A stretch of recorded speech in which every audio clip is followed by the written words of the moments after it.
Estamos en un día de calor, así que ustedes entenderán que estamos un poco cómodos. Quienes hemos estudiado la historia de Jesús, y como cristianos que somos, yo creo que es bueno que hayamos estudiado la historia de Jesús, o por lo menos estemos interesados en saber un poco acerca de Jesús. Conocemos el pasaje donde Jesús multiplicó los panes y los peces, ¿de verdad? Eso está en Mateo 14, no lo busquen, ahora les voy a mostrar otro pedazo. Pero yo vengo aquí a hablarles de algo muy curioso porque Jesús alimentó una multitud de más de 5,000 personas, dice, eran 5,000 hombres sin contar mujeres y niños. O sea, ¿qué significa? Es que las personas que, por lo menos las iglesias, ustedes se dan cuenta, están llenas de más mujeres que hombres. Así que si le contamos los niños también, estamos hablando de que casi triplicaría en la cifra de lo que estamos hablando de 5,000. Una multitud muy grande, con 5 panes y 2 peces. Ese es un milagro que estuvo a los ojos de los discípulos de una manera impresionante. Y no sé si usted en ese momento que estuviese allá hubiera quedado con la boca abierta a ver semejante milagro. Jesús ya anochecía y dijo, mira, vayan a la otra parte mientras yo despido a la multitud. Y entonces mandó a los discípulos en una barca y se quedó despidiendo a la multitud. Y entonces Mateo 14, 23 al 25 dice, despedida la multitud subió al monte a orar aparte. Y cuando llegó la noche estaba allí solo. Y ya la barca estaba en medio del mar, azotada por las olas, porque el viento era contrario. Mas a la cuarta vigilia de la noche, Jesús vino a ellos andando sobre el mar. Yo quiero hacer un pequeño alto aquí porque yo soy muy curioso y quiero desarrollar en cada uno de ustedes esa perspicacia, estar como muy atento y ver detallitos que nos aporten cosas muy importantes a nuestras vidas. Dice, subió al monte a orar aparte, y cuando llegó la noche estaba allí solo. Y ya la barca estaba en medio del mar, azotada por las olas, porque el viento era contrario. Es muy importante que ustedes estén pendientes de este detalle. Cuando Jesús empezó a orar, que allá había empezado la noche, Jesús estaba orando y la barca estaba en la mitad del mar, azotada por el viento. Pero dice que la cuarta vigilia, la cuarta vigilia nosotros no medimos el tiempo de la forma en que lo medían los romanos y los judíos. Los judíos tenían 3 vigilias en la noche y los romanos tenían 4 vigilias. Las 12 horas de la noche estaban divididas en 4 partes o en 3 partes dependiendo. Entonces, si es la cuarta vigilia sería que los romanos la dividían en 3 horas, 3 por 4, 12, ¿no? Lo de la matemática lo saben, ¿no? Entonces, estamos hablando que Jesús recién oscureció, él estaba orando y la barca estaba azotada en la mitad del mar. Estamos hablando que puede ser las 7 de la noche, ¿no? De un día normal y común y corriente. Y él llegó a la cuarta vigilia. La cuarta vigilia era la última vigilia, tras las 3 últimas horas de la madrugada. ¿Qué significa? Que habían 3 vigilias, o sea, 9 horas que ellos andaban con una tormenta. Y quiero que sepan algo, aunque no es el tema completo de todo esto, quiero que sepan algo y es que aunque usted esté muerto de temor porque está en medio de la tormenta, tiene que darse cuenta que aún a la última hora Jesús va a venir por usted. Y de la forma en que va a venir no es quitando las circunstancias, sino caminando sobre ellas. Porque usted tiene que entender que no se trata de que usted tenga total paz. Se trata que usted tenga a Jesús dentro, que le hace caminar sobre las tormentas y las circunstancias de la vida. Ese es un primer alto que quiero hacer en este pasaje para que podamos ver unos detalles muy importantes más adelante. Porque dice que los discípulos, viéndole andar sobre el mar, se turbaron diciendo, un fantasma, y dieron voces de miedo. Pero enseguida Jesús les habló diciendo, tengan ánimo, yo soy. No teman. Yo no lo resalté, pero es curioso cuando Jesús decía yo soy, porque Dios es el gran yo soy, que no tiene que tener ningún otro nombre, ninguna otra referencia, sino simplemente que Él es el que es y punto. Entonces le respondió Pedro y dijo: Señor, si eres tú, manda que yo vaya a ti sobre las aguas. Y él le dijo: ven y desciende. Ven. Y descendiendo Pedro de la barca, andaba sobre las aguas para ir a Jesús. Hago el segundo alto aquí para explicar un detalle. Y es que Pedro le dijo: si eres tú, manda que yo vaya. No es, y hay que tener claro esto, no es que si eres tú, yo también quiero ir. Porque todo y la base de nuestra fe se trata de Jesús.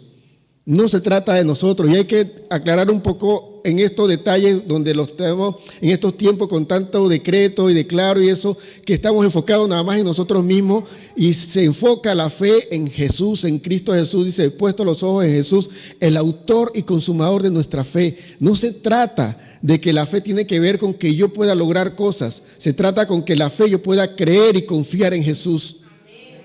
Y por eso Pedro le decía: si eres tú, manda que yo vaya. O sea, da la orden que yo pueda hacer lo mismo que tú.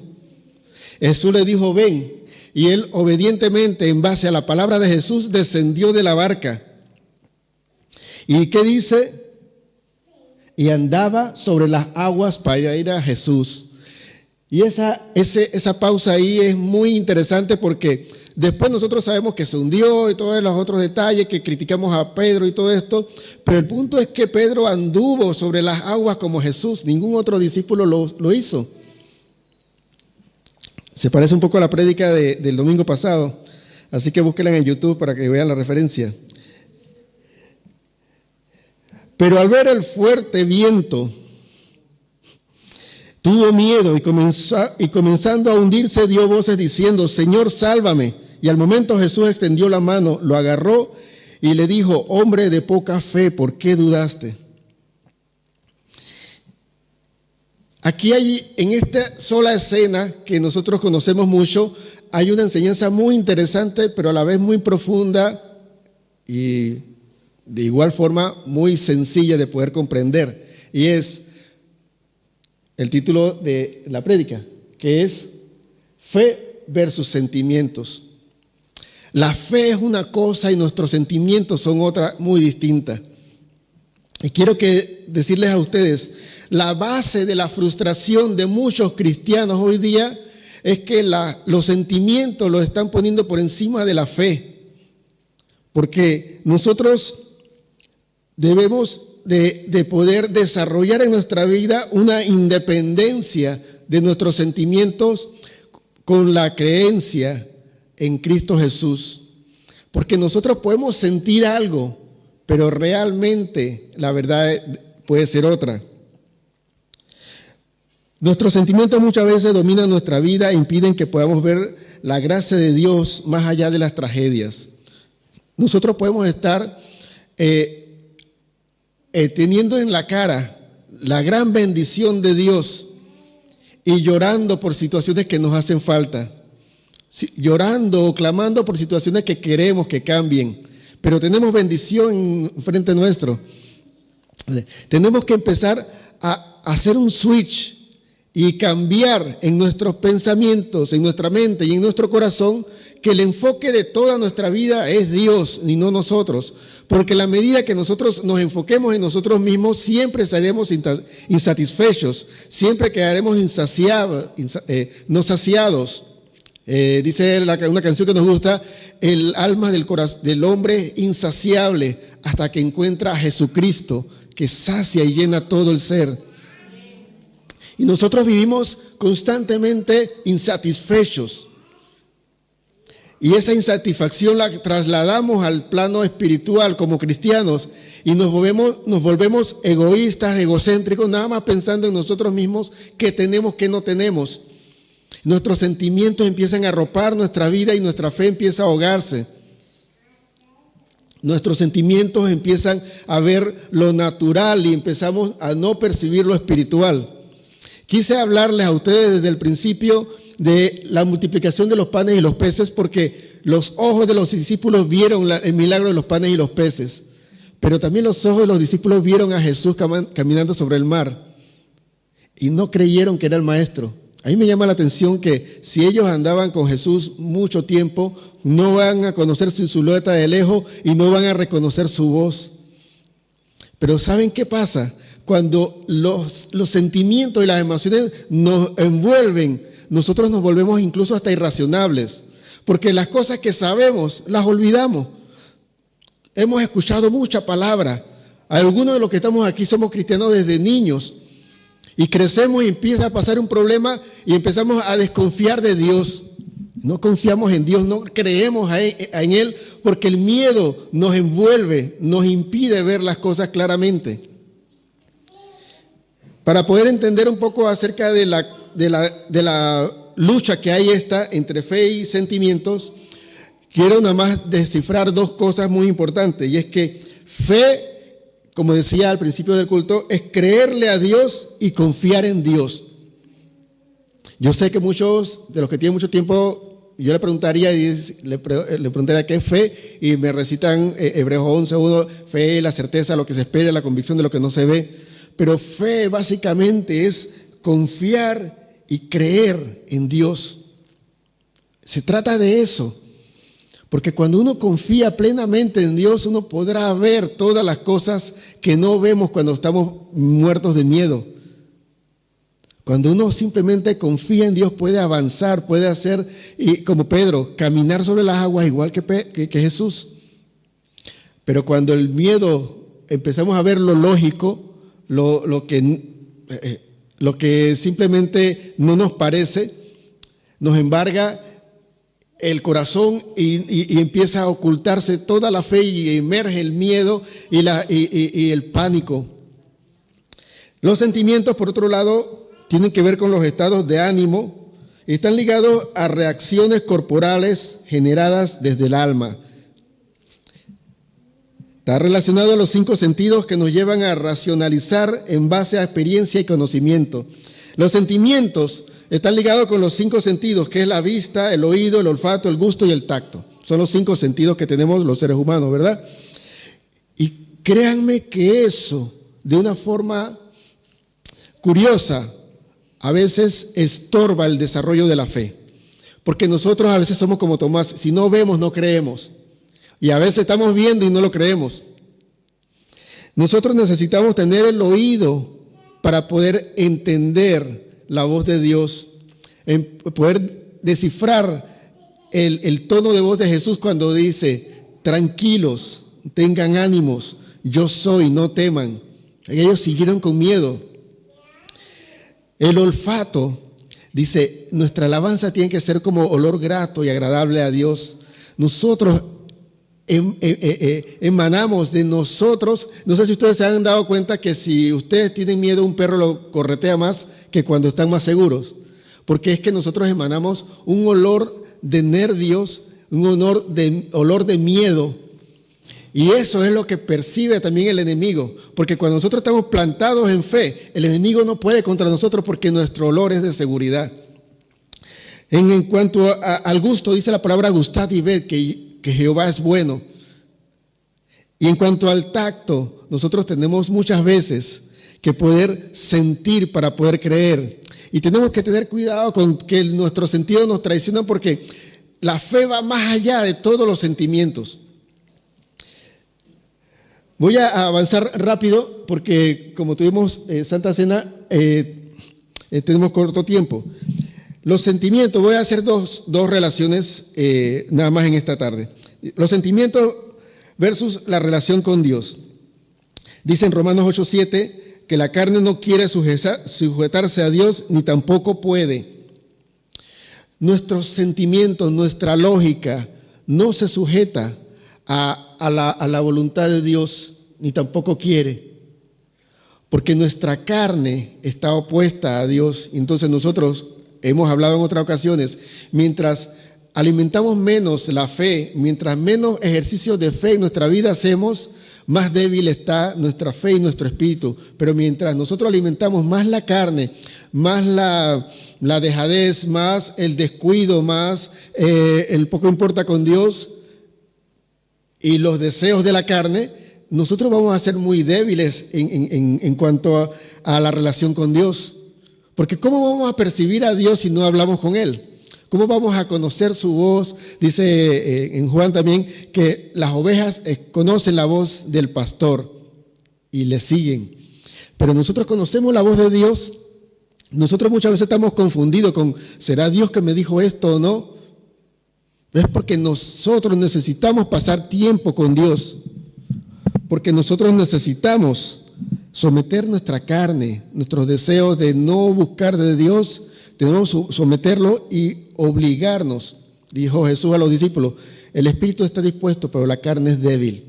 Y esa debilidad de la carne nos lleva a separarnos de Dios. Y tenemos que tener mucho cuidado porque en nuestros sentimientos nosotros podemos limitar a Dios.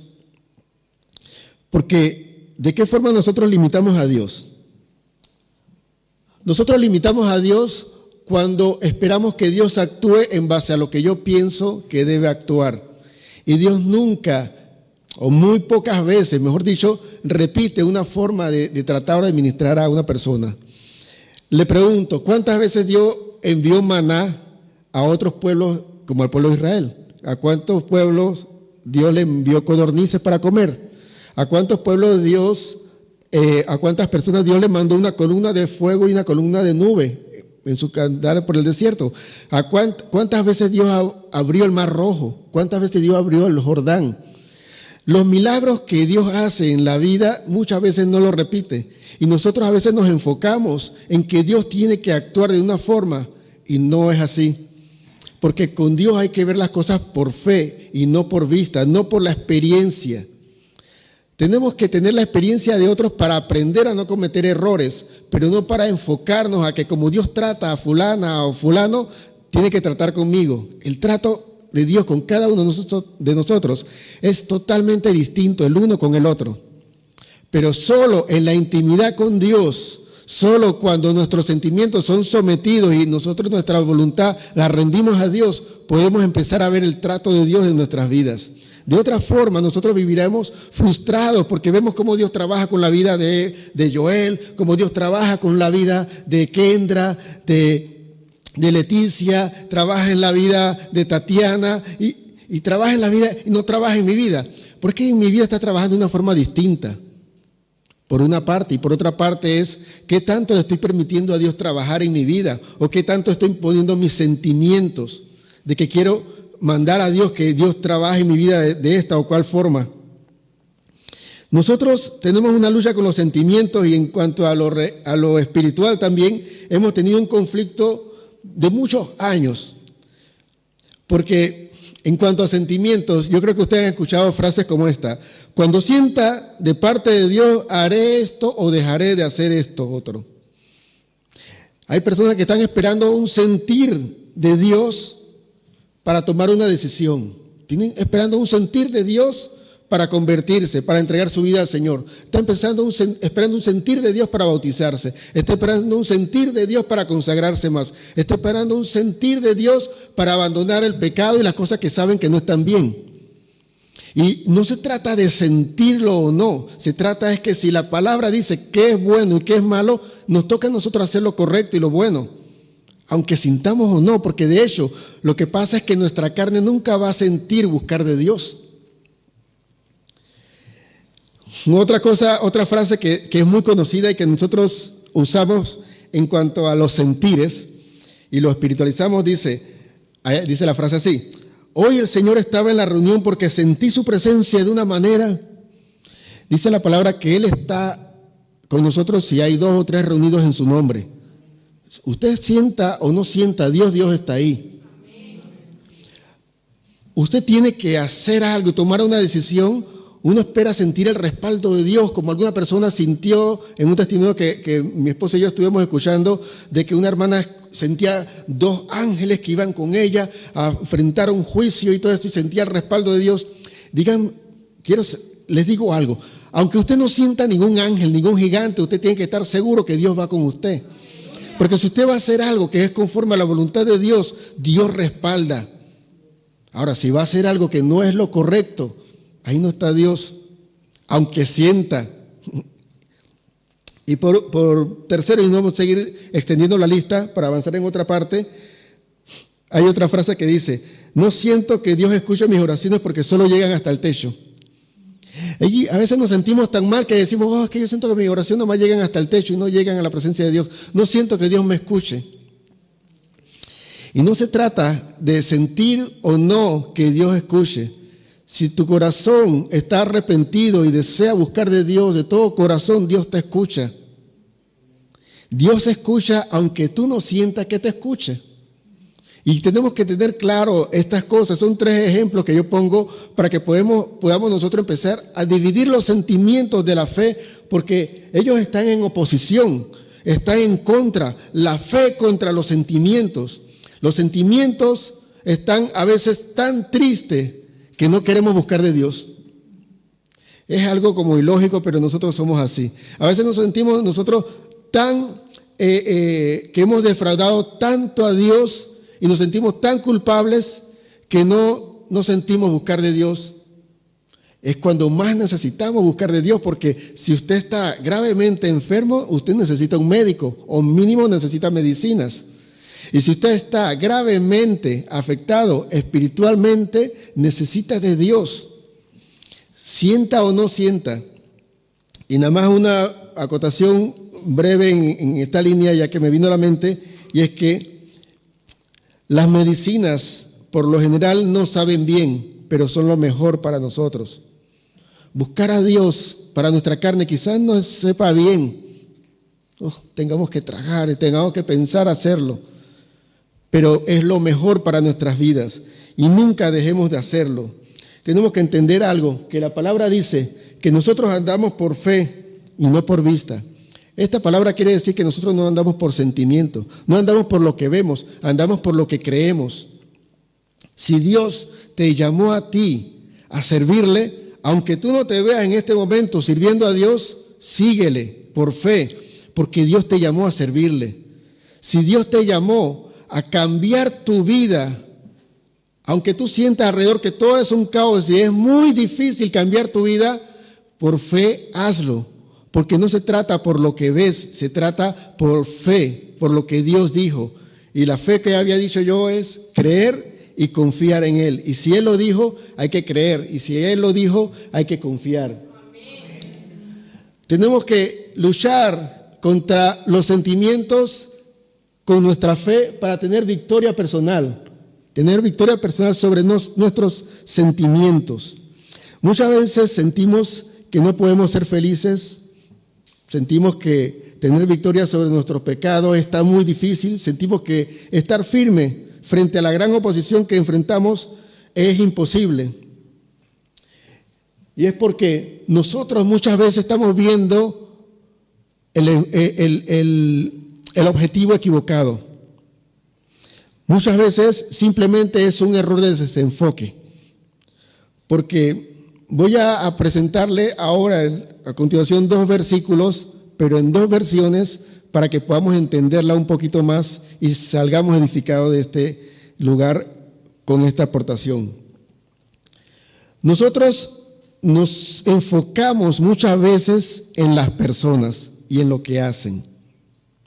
Y ese es un error, porque no se trata de la persona, se trata muchas veces de lo que está detrás de la persona. Hablando de algo imposible, algo difícil, algo complicado, un jefe difícil, un esposo difícil, una esposa difícil, unos hijos difíciles, unos amigos difíciles o complicados, nosotros agarramos la pelea y la pugna contra la persona y tenemos actitudes y tenemos posiciones y en ello no tenemos victoria, porque nuestros sentimientos están ganando sobre ellos, porque hemos perdido la objetividad, porque no se trata de las personas, se trata de lo que hay detrás de ellos. Dice la palabra en Efesios 6:12, nuestra lucha no es contra carne, tenemos lucha contra carne y sangre, sino contra principados, contra potestades, contra los gobernadores de las tinieblas de este siglo, contra huestes espirituales de maldad en las regiones celestes. ¿Cuántos han escuchado este pasaje? Lo han escuchado, ¿verdad? No tenemos lucha contra carne y sangre, sino contra principados, potestades, gobernadores de las tinieblas. Y eso uno se pone en una posición totalmente de guerrero, así como que, era luchar contra todos los demonios. Y no aplicamos eso en nuestra vida, en nuestra relación interpersonal y en nuestras derrotas personales que hay entre hermanos, entre familiares y entre matrimonios.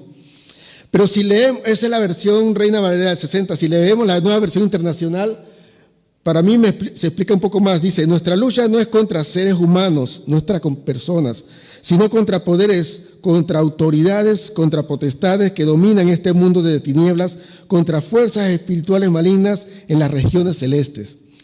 ¿Qué quiere decir esto? Es que nosotros no se trata de estar peleando con personas. No se trata de que fulano o fulana es malo o es mala. No se trata de la maldad de las personas. Se trata de lo que gobierna detrás de muchas personas. Porque ustedes saben que, como yo he dicho en otras ocasiones, bueno, casualmente la prédica del domingo pasado del Dios extremo, Dios es blanco o es negro. Si usted está con Dios, está con Dios. Si no está con Dios, simplemente está con el diablo. O usted va al cielo, o si no va al cielo, entonces va al infierno. Si usted está en la luz, está bien. Si no está en luz, está en las tinieblas. O sea, ¿qué significa? Si estamos hablando que nuestra lucha es contra potestades espirituales y autoridades, contra todas las fuerzas espirituales malignas, estamos hablando de que toda persona que no está en la luz de Jesús, y no estoy hablando de la iglesia, sino que están en la luz de Jesús de verdad, toda persona que no está en la luz está en las tinieblas. ¿Y quién gobierna a las personas de las tinieblas? Todos los principados y potestades que están en las tinieblas. Ahora, ¿a qué vamos con esto? Es que si usted no está con Dios, usted está con el enemigo y sirve al enemigo. Hablamos el domingo pasado que Jesús le dijo a unos judíos, ustedes no son hijos de Dios, ustedes son hijos del diablo. Fácilmente porque es que las obras del diablo es lo que quieren hacer ustedes. Y nosotros tenemos que entender es que muchas personas que no conocen de Dios simplemente obedecen a las huestes espirituales de maldad. Y nuestra lucha no es contra las personas que están de serviles del diablo. Nuestra lucha es contra el enemigo que está detrás. Porque ¿de qué me vale a mí en mi jardín arrancar nada más las hojitas de la mala hierba si no le arranco la raíz? Los problemas se tratan de raíz. Y si estamos hablando de personas, entendamos que si vamos a orar por alguien que nos hace la vida imposible, reprendamos lo que está detrás de ello, porque nuestra lucha no es contra esas personas. Estas personas simplemente son las víctimas de Satanás que la usa para fastidiar la vida de los hijos de Dios. Y entiendan algo, y lo digo, ya creo que varias veces lo he dicho, la iglesia está llena de personas en los cuales algunos son cristianos. No tenga expectativas altas de toda la gente que está en la iglesia esperando que todo el mundo se comporte como hijo de Dios, cuando simplemente si no está con Dios, está sirviendo al reino de las tinieblas. Tenemos que nosotros hacer esa lucha.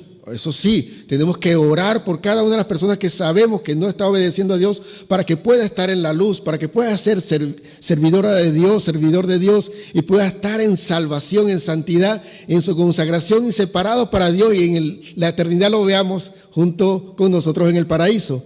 Pero entendamos que no tenemos lucha con las personas.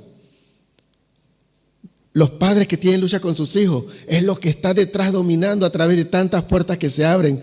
Los esposos que están luchando con las esposas, no es ella, es lo que está detrás que ella permita que entre y que domine y gobierne. Las esposas que están con sus esposos con una eterna batalla de tratar de ganarlos para el Señor, no se trata de ellos, se trata de lo que está detrás.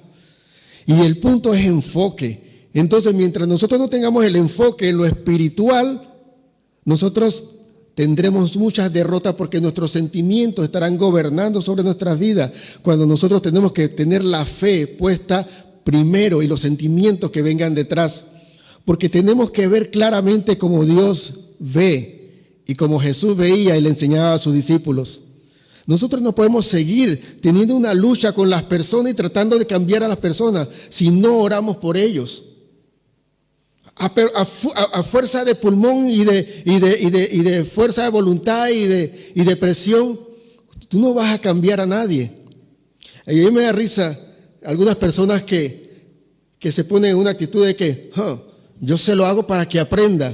O sea, una indirecta que primero, les digo algo, si es mujer, en una indirecta del hombre, lo último que va a entender es una indirecta. Pero No vamos a hacer el culto feminista y machista, ¿no? Pero los hombres somos mucho más simples y no entendemos muchas indirectas. Y tienen que entender que no se trata de indirectas, se trata es de ir al hueso, a la raíz de las cosas. ¿Y qué está detrás llevando a la actitud de tal persona? Oremos por ello. No nos pongamos enojados con personas, y eso yo he cometido errores. Muchas veces lo cometo, pero le pido perdón a Dios y le pido sabiduría para no cometerlo nuevamente, de tener actitud con personas porque el enemigo la está usando. Que tenga yo una actitud firme contra el enemigo, pero las personas son las víctimas. Me toca a mí orar. Yo no puedo regañar, y en estos días me he detenido mucho de regañar o de llamar mucho la atención, porque quiero tener la sabiduría y el enfoque para poder saber a qué ataco.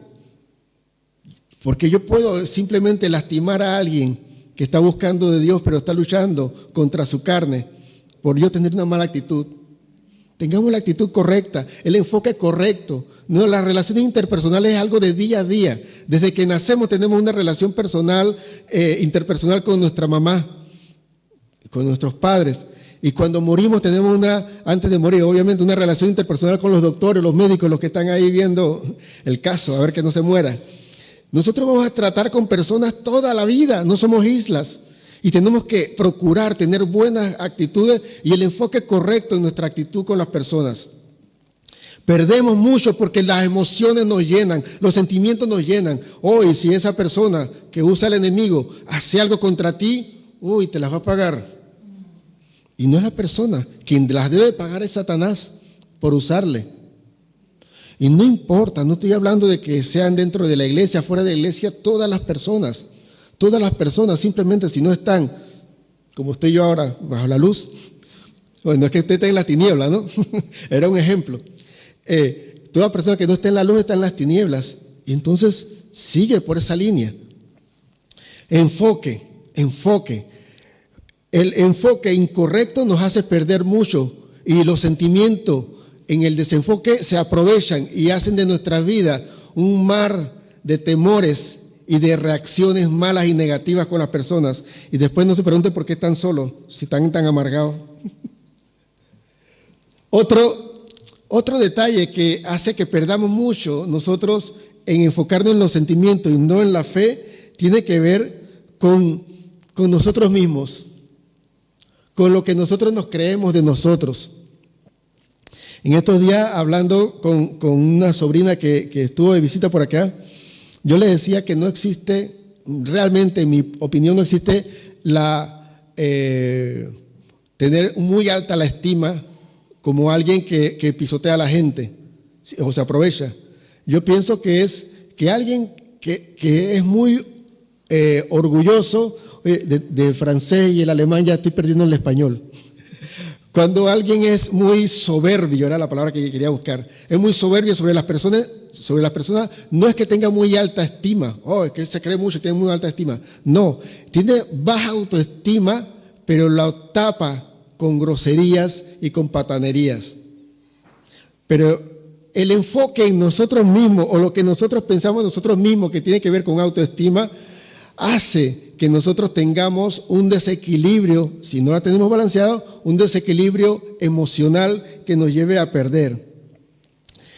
En el libro de Zacarías hay una palabra que ustedes ya han escuchado, quizás muchos de los cristianos de mucho tiempo lo han leído hasta el versículo y todo eso. Yo no soy cristiano, no apuesto, ¿no? Pero estoy casi por apostar que mucha gente no sabía que eso estaba en Zacarías y de qué se trataba ese versículo, pero lo habían escuchado y lo habían leído. Dice, no es con ejército ni con fuerza, sino con mi espíritu, ha dicho Jehová de los ejércitos. Eso se lo dijo el profeta Zacarías a Zorobabel, porque le iba a dar victoria sobre el enemigo. Ahora, ¿qué quería decir esto? En la traducción del lenguaje actual me ayuda a explicarlo y dice, el profeta le dijo, no hace falta que seas poderoso ni necesitas un gran ejército, lo único que necesitas es mi espíritu. Yo soy el Dios Todopoderoso y te aseguro que es así. ¿Por qué tengo que traer esto a colación para tratar nuestra lucha de fe y sentimientos? Porque nosotros, en cuanto a nuestros sentimientos, a veces nos engañamos a nosotros mismos pensando que se trata de mí. Soy yo.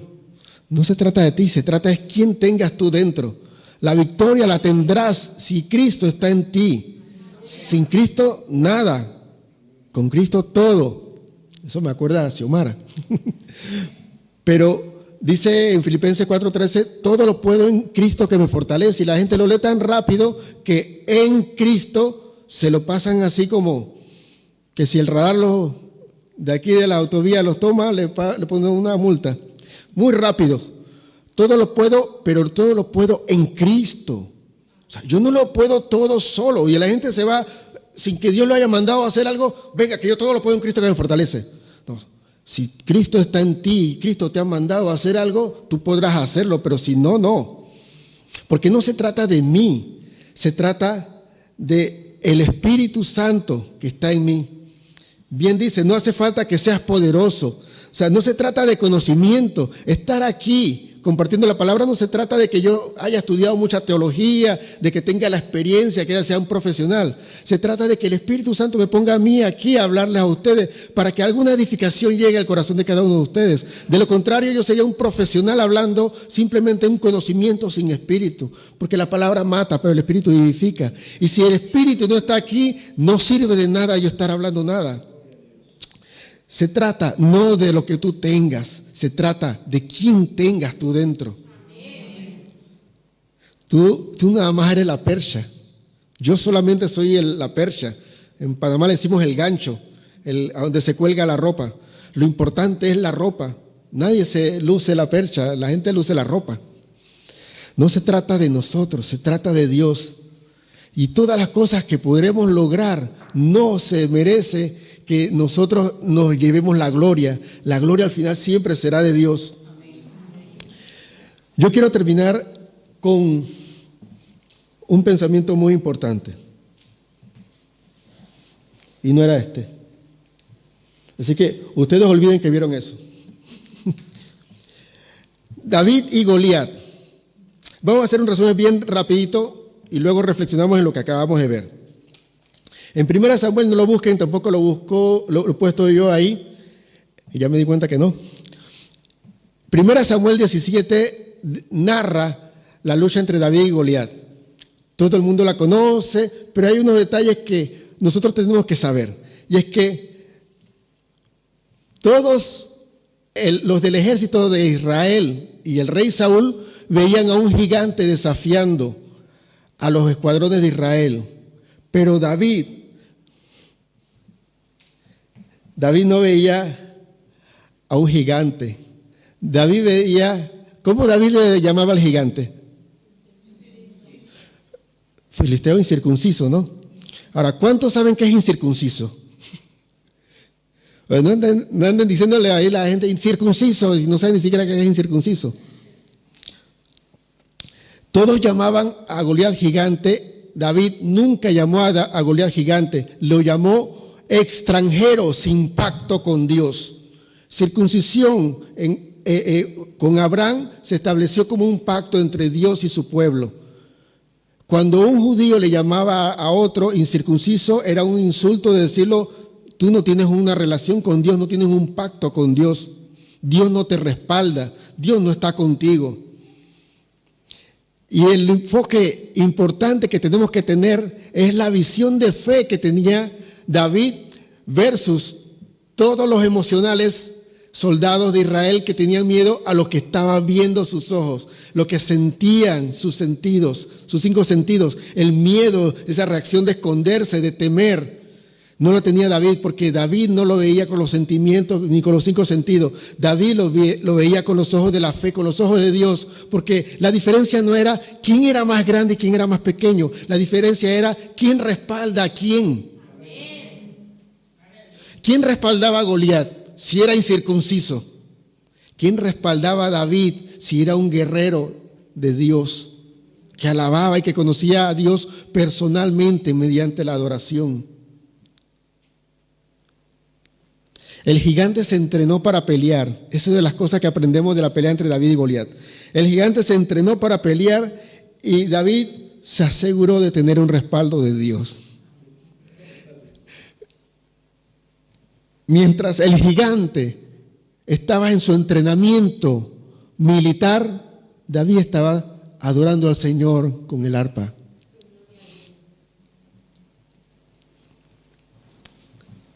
Goliat tenía armas físicas. David solo tenía armas espirituales. Porque dice David, tú vienes con espada, lanza y jabalina, y yo vengo a ti con una piedra. Nunca dijo con una piedra, nunca dijo con una honda. Yo vengo a ti en el nombre de Jehová de los ejércitos, a quien has desafiado. Se trata de qué armas tú tienes. Tú estás confiando en lo que tienes, en tu profesión, en tu habilidad, o estás confiando en que Dios te está respaldando, en que Dios te está mandando a hacer las cosas. La diferencia grave entre la fe y los sentimientos es que los sentimientos naturalmente, aunque usted no quiera, lo dominan. Pero la fe usted tiene que buscarla y procurarla con disciplina para crecer en ella. En donde entonces los flojos no pueden tener fe porque no se esforzará por seguirla, pero siempre serán sentidos. Siempre estarán llenos de sentimientos. Los diligentes van a dejar los sentimientos para un lado porque su disciplina para crecer en fe va a ser la prioridad. Y es ahí en donde ya les digo, es tiempo para pararte firme en la fe y no permitirle a los sentimientos que gobiernen, llenando de dudas e impidiendo que avances. El que duda es como la ola del mar que va de un lado a otro, pero no se establece nunca, en ningún momento, en ningún lugar. Nosotros estamos rodeados de situaciones que nos llevan a ser sentimentales y emocionales, pero dentro de nosotros está el Espíritu Santo que nos hace firmes en la fe. Hoy hablando con un hermano en Ginebra, me dijo una anécdota o una ilustración muy interesante que hablaba de evangelismo, pero la siento que aplica mucho más aquí. No sé si se han dado cuenta que los peces viven en el mar y el mar es salado, ¿verdad? Pero el bacalao, para que esté salado, hay que echarle sal. A los peces la sal nunca los sala. A nosotros los sentimientos que nos rodean nunca nos deben de afectar. Tenemos que sobrepasarlo. Tenemos que empezar a estar firmes más cada día en la fe. Si alguna vez usted se ha preguntado, pero ¿por qué no avanzo? ¿Por qué estoy estancado? ¿Por qué necesito cada vez más de Dios? Es que sus sentimientos lo están dominando más. Pero tiene que tomar la decisión. El salmista dijo, bendice alma mía Jehová y no olvides ninguno de sus beneficios. ¿Por qué te turbas? ¿Y por qué te inquietas dentro de mí? Espera en Dios porque un día he de alabarle. Aunque es poético, era una orden que le decía, ¿por qué estás inquieta, alma? ¿Por qué tienes miedo, emociones?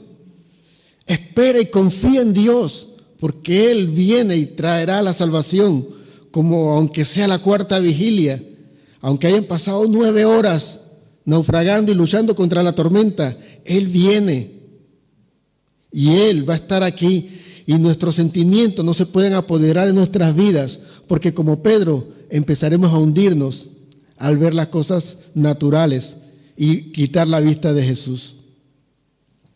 Cierro con esto. ¿Por qué Pedro empezó a hundirse? Porque cuando empezó a caminar veía a Jesús y cuando empezó a ver las olas y la tormenta, quitó la mirada de Jesús, quitó la vista de lo espiritual, quitó la mirada del autor y consumador de la fe. Iba para adelante, pero empezó a ir para abajo porque sus sentimientos de miedo lo embargaron y lo llevaban al fondo.